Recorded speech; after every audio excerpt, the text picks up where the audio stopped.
আসসালামু আলাইকুম রহমতুল্লাহ। লজ্জা থাকা এটা একটা ইমান। যার লজ্জা কমতি আছে তার ইমানেও কমতি আছে। যার লজ্জার ব্যাপারে ঘাটতি তার ইমানেও ঘাটতি আছে। রাসূল আকরাম সাল্লাল্লাহু আলাইহি ওয়াসাল্লাম বলছেন, আল ইমানু বিদ'উ ওয়া সাব'উনা শু'বাহ ওয়াল হায়াউ শু'বাতুম মিনাল ঈমান। ইমানের ৭০-এরও অধিক শাখা প্রশাখা রয়েছে, এর ভিতর লজ্জা এটা একটা ইমান। আল্লাহর হাবিব সাল্লাল্লাহু আলাইহি ওয়াসাল্লাম একদিন যাচ্ছিলেন এক আনসারী সাহাবীর পাশ দিয়ে। আনসারী সাহাবী ওহুয়া ইয়াইজু আখাহু ফিল হায়া। আনসারী সাহাবী তার এক ভাইকে লজ্জার ব্যাপারে উপদেশ দিচ্ছেন যে তোমার এত লজ্জা কেন, তুমি কি আরেকটু লজ্জা কমাতে পারো না, যে এত লজ্জা কেন, লজ্জা আরো কম হওয়া উচিত, এই ব্যাপারে উপদেশ দিচ্ছিলেন এক সাহাবী।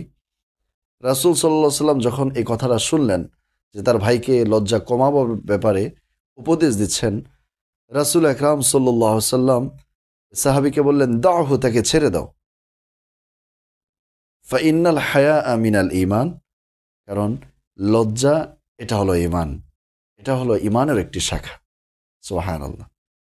এজন্য লজ্জা থাকা এটা ঈমানের ব্যাপারে মানুষকে পূর্ণতা করে। কারণ লজ্জা যখন মানুষের ভিতর থেকে উঠে যায় তখনই মানুষের ইচ্ছাধীন কাজ করা শুরু করে দেয়।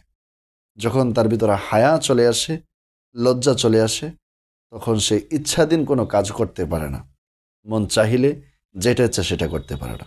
এজন্য আমাদের মুসলমানদের হায়া রাখা, লজ্জা রাখা, এটা আমাদের জন্য অবশ্যই জরুরি। কারণ লজ্জা এটা একটা ঈমান। যার লজ্জার ব্যাপারে কমতি তার ঈমানেও কমতি আছে।